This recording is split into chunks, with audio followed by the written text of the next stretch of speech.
చెప్పనా? దేవుని మందిరానికి సమయానికి వెళ్లకుండా సాతాను వేసిన ఉచ్చులో మొట్టమొదటిగా మీరు పడిపోయారు. మీకు కోపం వచ్చినా నన్ను తిట్టుకున్నా పర్వాలేదు, ఈ సంవత్సరం చెరువులో తిట్టుకొని కొత్త సంవత్సరంలో అయినా సమయానికి వస్తారని అనుకుంటున్నాను.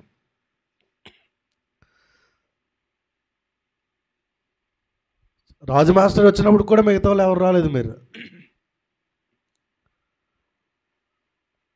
సాతాను ఉరి అంటే అది ఏదోలా ఉంటుంది, మనల్ని బంధించేస్తుంది, మనల్ని రాసి రంపాలు పెట్టేస్తుంది కదా, కొంచెం ఆలస్యం చేయిస్తుంది, కాళ్ళు ఎగరేస్తూ ఉంటాడు సాతానుడు. చూసావా, టైంకి మందిరానికి వెళ్ళనివ్వలేదు మీ పిల్లల్ని.